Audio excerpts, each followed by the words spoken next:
I remember that night, as if it were etched into my very soul.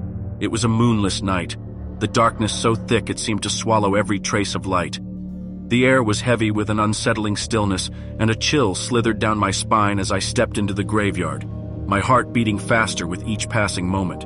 I had always been drawn to the eerie and mysterious, but little did I know that this night would forever change my perception of the supernatural. I ventured alone, the crunch of dry leaves beneath my feet the only sound breaking the silence.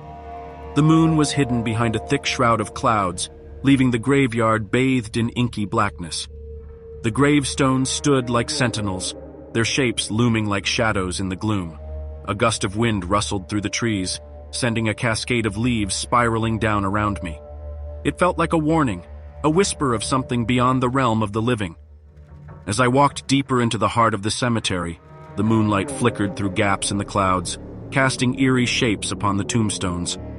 I paused beside a weathered mausoleum, its stone surface cold to the touch.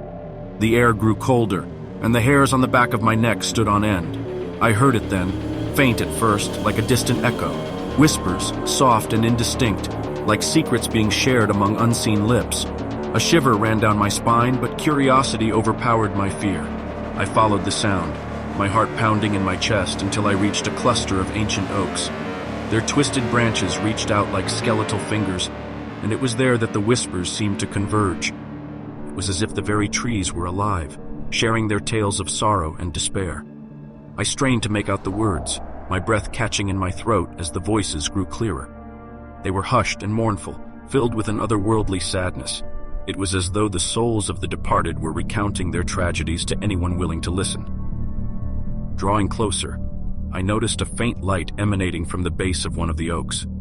My heart raced as I realized the light was coming from a cluster of flickering candles.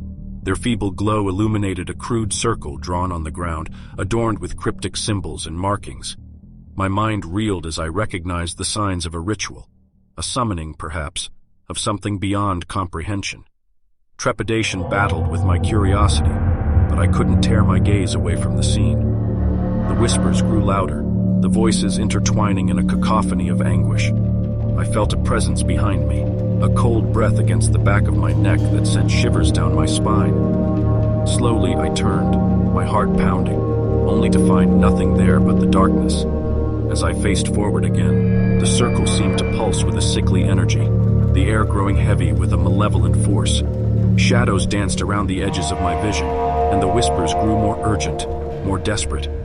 I stumbled back, my pulse racing as a figure emerged from the darkness, a shadowy silhouette with eyes that gleamed like molten gold.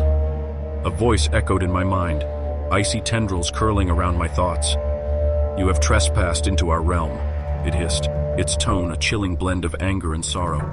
"You have awakened forces beyond your understanding."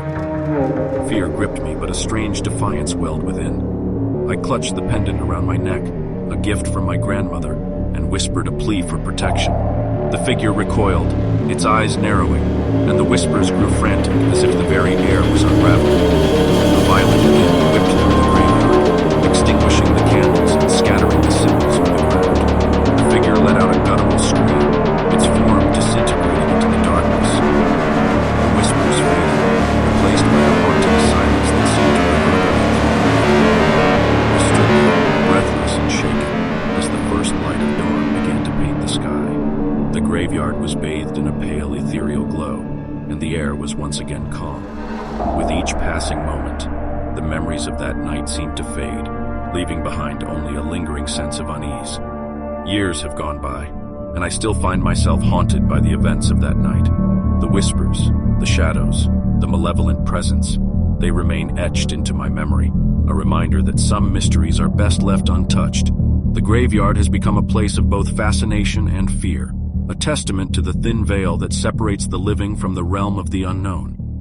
And so, I share this story now, a warning to those who dare to seek out the supernatural. Beware the whispers among the tombstones, for they carry secrets that may unravel the very fabric of reality itself.